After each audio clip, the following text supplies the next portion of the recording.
Assalamualaikum warahmatullahi wabarakatuh. Jumpa lagi dengan channel Nursingpedia. Baik, pada kesempatan kali ini kita akan kembali latihan soal-soal dalam mempersiapkan seleksi P3K Perawat tahun 2022 ini. Pada kesempatan kali ini selain latihan soal, saya juga akan memberikan mini tryout. Jadi bagi teman-teman harap menyimak video ini sampai akhir video. Karena di akhir video akan ada password untuk teman-teman bisa mengakses mini tryout-nya. Baiklah, langsung saja kita ke soal pertama. Seorang pasien 46 tahun dirawat dengan keluhan perut terasa kembung, sesak, mual, dan nafsu makan menurun. Kulit tampak kuning, sklera ikterik, asites, edem pada tungkai. Pasien memiliki riwayat konsumsi alkohol dan perokok aktif. Tindakan keperawatan yang tepat adalah A. Menganjurkan pemeriksaan torak. B. Menginstruksikan pasien untuk puasa. C. Menganjurkan pemeriksaan profil lipid. D. Mengusulkan untuk dilakukan pemeriksaan fungsi hati. Atau E. Menganjurkan pasien banyak minum. Jawaban yang tepat untuk soal nomor 1 adalah D. Mengusulkan untuk dilakukan pemeriksaan fungsi hati. Kita lihat data fokus pada soal yaitu pasien mengeluh perut terasa kembung, sesak, mual, dan nafsu makan menurun. Kulit pasien tampak kuning, sklera ikterik, dan asites. Manifestasi klinis yang ditunjukkan pada pasien merupakan terjadinya gangguan fungsi hati. Hati merupakan salah satu organ vital bagi tubuh yang berfungsi menyaring racun, penghasil hormon-hormon, dan penting dalam proses pencernaan. Pada kasus ini terdapat kulit pasien kuning dan sklera ikterik. Hal ini mengindikasikan adanya peningkatan ekskresi bilirubin yang dihasilkan oleh hati. Soal berikutnya soal nomor 2. Seorang perempuan 27 tahun, G1P0A0, usia kehamilan 38 minggu, datang ke rumah sakit karena perut mulas dan terasa seperti kram. TFU 38 cm, PUKA, DJJ positif 152 kali per menit, terdapat haluaran lendir darah per pagi 6, penurunan kepala 3/3, dan kandung kemih terasa penuh. Intervensi yang tepat dilakukan adalah A. Mengajarkan teknik relaksasi nafas dalam untuk mengurangi ketidaknyamanan pada perut. B. Menganjurkan ibu untuk memilih posisi tidur yang nyaman. C. Menganjurkan ibu untuk BAK ke kamar mandi. D. Mengajarkan ibu posisi bersalin. Atau E. Memberikan terapi infus NaCl untuk mencegah defisit cairan. Dan jawaban yang tepat untuk soal nomor 2 adalah C. Menganjurkan ibu untuk BAK ke kamar mandi. Kita lihat data fokus pada soal tersebut, yaitu berdasarkan kasus sudah terdapat tanda-tanda persalinan pada ibu. Di antaranya usia kehamilan 38 minggu, keluar lendir darah, penurunan kepala janin, perut terasa mulas, dan kandung kemih terasa penuh.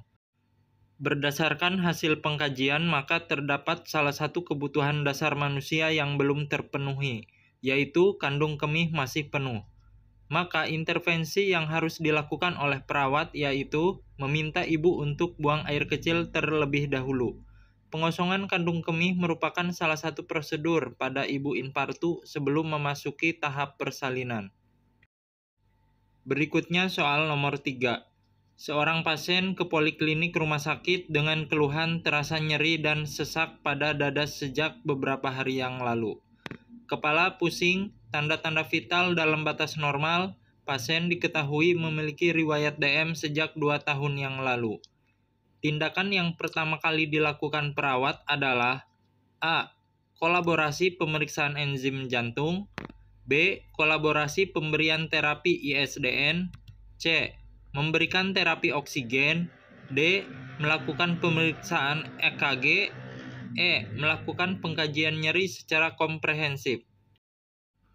Jawaban yang tepat untuk soal nomor 3 adalah E. Melakukan pengkajian nyeri secara komprehensif. Kita lihat data fokusnya yaitu nyeri dan sesak di daerah dada sejak beberapa hari yang lalu, terasa pusing dan sesak, pasien diketahui memiliki riwayat DM sejak 2 tahun yang lalu. Tanda-tanda vital dalam batas normal. Berdasarkan kasus di atas, tindakan utama yang harus dilakukan perawat yaitu melakukan pengkajian nyeri secara komprehensif. Nyeri dada merupakan suatu tanda klinis yang dialami oleh seseorang yang diakibatkan oleh berbagai macam penyakit. Sehingga perlu dilakukan pengkajian lanjut terhadap sensasi nyeri yang dirasakan pasien, meliputi lokasi, karakteristik, durasi atau onset, frekuensi, kualitas, intensitas, atau beratnya nyeri dan faktor pencetus nyeri. Soal berikutnya soal nomor 4. Seorang pasien 40 tahun dirawat di rumah sakit karena hepatomegali dengan keluhan mual dan perut terasa penuh. Pasien terpasang infus ringer asetat, tampak kemerahan pada tempat penusukan infus, terasa nyeri, bengkak, dan hangat.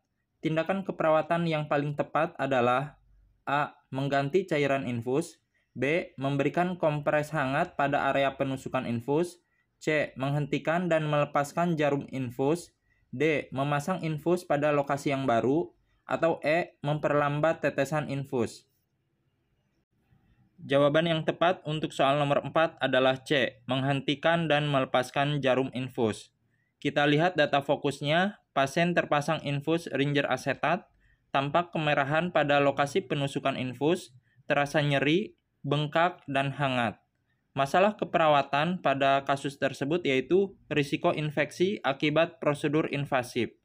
Tanda klinis yang tampak pada kondisi pasien yaitu telah terjadi plebitis pada lokasi penusukan infus. Plebitis dapat menyebabkan trombus dan tromboplebitis. Maka tindakan yang tepat dilakukan oleh perawat pada kasus tersebut adalah menghentikan infus segera dengan tujuan menghambat terjadinya perluasan plebitis pada pasien. Berikutnya soal nomor 5. Seorang pasien 50 tahun dirawat dengan keluhan nyeri dada kiri, terasa terhimpit dan sesak sejak 2 jam sebelum masuk rumah sakit. Tekanan darah 143/67, frekuensi nadi 67 kali per menit. Setelah diberikan ISDN 5 mg sublingual, nyeri dada dan sesak nafas berkurang. Fungsi pemberian obat tersebut adalah A. Sebagai vasodilator, B. Sebagai analgetik, C. Sebagai antisupresan, D. Sebagai antihipertensi, atau E. Sebagai antidepresi. Jawaban yang tepat untuk soal nomor 5 adalah A. Sebagai vasodilator. Isosorbidinitrat atau ISDN merupakan suatu obat golongan nitrat yang digunakan secara farmakologis sebagai vasodilator atau pelebar pembuluh darah, khususnya pada kondisi angina pectoris juga pada CHF, congestive heart failure. Demikian tadi 5 soal yang telah kita bahas. Selanjutnya ini adalah link dari mini tryout yang akan teman-teman kerjakan. Dan untuk passwordnya teman-teman masukkan siap lulus.